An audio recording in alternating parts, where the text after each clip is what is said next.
Hello friends, welcome to my YouTube channel. जैसा कि आपको पता ही है कि आज से यानी कि 31 अक्टूबर से सीटेट की फॉर्म फिलिंग जो है ना वो स्टार्ट हो गई है और लास्ट डेट जो है ना वो 24 नवंबर है। तो जो भी कैंडिडेट्स भरना चाहते हैं फटाफट भर दीजिए। अभी तक मैंने वीडियो इसलिए नहीं बनाया था क्योंकि ऑफिशियल जो डिटेल्ड डिस्क्रिप्शन वाला पोर्शन था ना वो साइट पर अपडेट नहीं हुआ था। तो अभी अभी ये 2-3 घंटे पहले ही अपडेट हुआ है, जो मैंने ऑफिशियल साइट से डाउनलोड कर लिया है। आप लोग भी जाकर वहाँ पर डाउनलोड कर सकते हैं। और जो लास्ट डेट है ना सबमिशन की, फीस सबमिशन की, वो 25 नवंबर है। फिर जैसा कि आपको पता ही है, दिसंबर 2022 की बुलेटिन है जो मैंने अभी अभी डाउनलोड की है। और इन्होंने फिर से बताया है, ये जो है ना ये इसकी ऑफिशियल साइट है, यहाँ पर ही आप जाकर देख सकते हैं। और अब एग्ज़ाम जो होना है वो ऑनलाइन ही होना है, यानी कि सीबीटी बेस्ड जो है ना वो आपका एग्ज़ाम रहने वाला है। और ऑनलाइन फॉर्म फिलिंग वगैरह है पूरी। ये फ़ीस जो है पहले ही मेंशन कर दी थी कि यदि एक पेपर देना है तो 1000 और 2 पेपर के लिए 1200 रुपये हैं, और एसटी एससी के लिए एक पेपर के लिए 500 और 2 पेपर के लिए 600 रुपये हैं। फिर उसके बाद यदि आप ओल्ड पेपर्स वगैरह देखना चाहते हैं ना, तो सीटेट की ऑफिशियल वेबसाइट पर जो है ना आपको ओल्ड पेपर जो है वो काफ़ी सारे देखने को मिल जाएंगे। तो अगर आप लोग एक्सपीरियंस लेना चाहते हैं तो वहाँ से देख सकते हैं। उसके बाद मैं आप लोगों को बता देती हूँ इसमें सिलेबस वगैरह जो भी दिया गया है, मेंशन किया गया है। ये देखिए, इसका एग्ज़ाम जो है ना वो दिसंबर से जनवरी तक होंगे इसके एग्ज़ाम, और 2 शिफ्ट में होता है जैसा कि आपको पता ही है। दोनों पेपर सीबीटी मोड में ही होने वाले हैं और ढाई ढाई घंटे के जो है वो आपके पेपर्स रहेंगे। तो यदि आपने एक पेपर भरा है तो 2.5 घंटा, और यदि दोनों भरा है तो 2.5 घंटा, फिर थोड़ा सा ब्रेक होगा और फिर 2.5 घंटे का पेपर। और ये टाइम इन्होंने मेंशन कर दिया है। जो एप्लीकेशन है ना, फॉर्म फिलिंग जो है ना वो ऑनलाइन ही आपको भरना है। और उसके बाद जो है ना एलिजिबिलिटी क्राइटेरिया के लिए बहुत बहुत ज़्यादा मेरे पास कमेंट्स आ रहे थे। सभी लोग मतलब कंफ्यूज थे कि क्या एलिजिबिलिटी क्राइटेरिया होगा। तो आपको बिल्कुल भी कंफ्यूज नहीं होना है।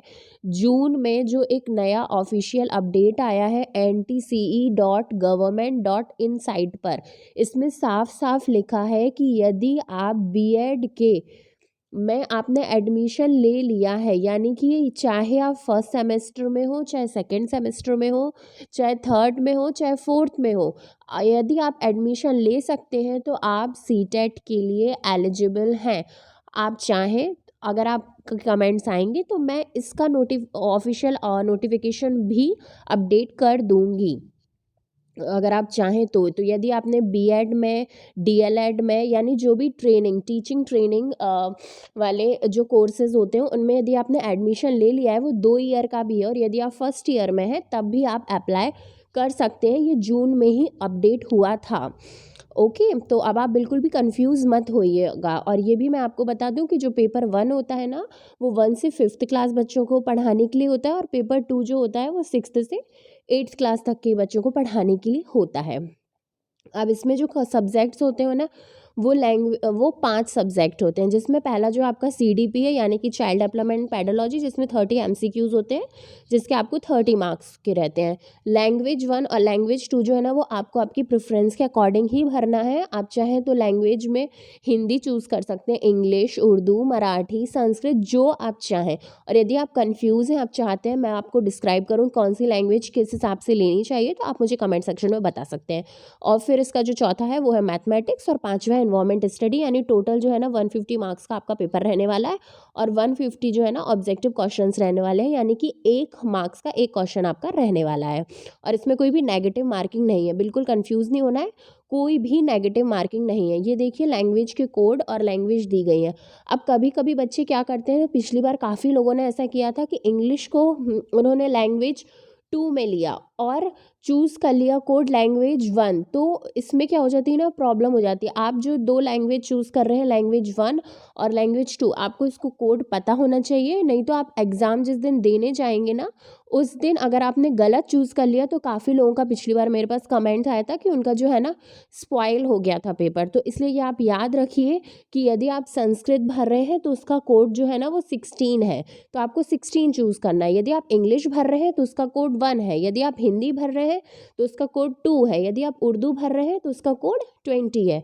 तो ये आप ज़रूर याद करिए। इसके आप प्रिपरेशन कैसे कर सकते हैं, इसमें ज़्यादातर तो ओल्ड पेपर्स ही आते हैं, बाकी इसमें एनसीईआरटी की प्रेफरेंस जो है ना वो दी गई है। बाकी ये सिलेबस वगैरह डिस्क्राइब किया गया है, जो मैंने आपको बता ही दिया है, लैंग्वेज कोड बता दिया है, और फ़ीस वगैरह मैंने आपको सब बता दी है। ये पूरी नोटिफिकेशन इंग्लिश में है और डिटेल्ड सिलेबस जो है ना वो इसी में नीचे दिया गया है, तो जो भी कैंडिडेट्स पूरा डिटेल्ड पढ़ना चाहते हैं टॉपिक वाइज ये देखिए। अगर आप चाहें तो मैं अलग से सिलेबस का भी डिस्क्राइब कर दूंगी। ये वन से जो फर्स्ट पहला सीडीपी वाला था ना, इसमें ये देखिए पूरे टॉपिक्स जो है ना उन्होंने डिस्क्राइब किए गए हैं। फिर उसके बाद जो लैंग्वेज 1 चूज़ करेंगे उसमें क्या क्या आएगा, लैंग्वेज 2 चूज़ करेंगे उसमें क्या आएगा, मैथमेटिक्स में specially geometry, shapes and spatial understanding दी गई है।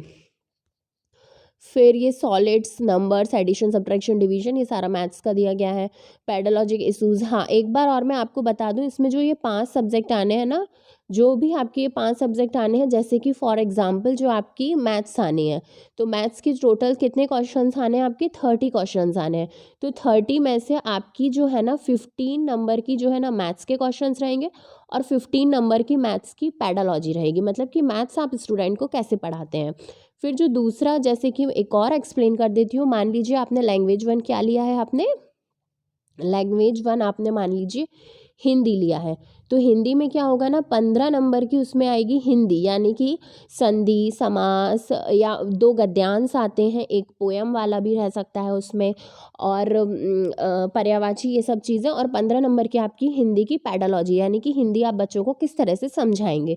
तो इसी तरह पाँचों में होता है, 15 नंबर के सब्जेक्ट आते हैं और 15 नंबर का क्या आता है, उनकी पेडोलॉजी आती है। ये मैं इसलिए दिखा रही हूँ कि ये सिलेबस है, तो यहाँ से जाकर आप पूरी पीडीएफ डाउनलोड कर लीजिएगा और सिलेबस को अच्छे से देख लीजिएगा, और जो भी आपको लैंग्वेज में कंफर्टेबल है वो आप फिल कीजिएगा। जिसमें आप ज़्यादा अंडरस्टैंडिंग करते हैं उसको आप लैंग्वेज 1 भरिए, जिसमें आप कम कंफर्टेबल रहते हैं उसको आप लैंग्वेज 2 भरिए।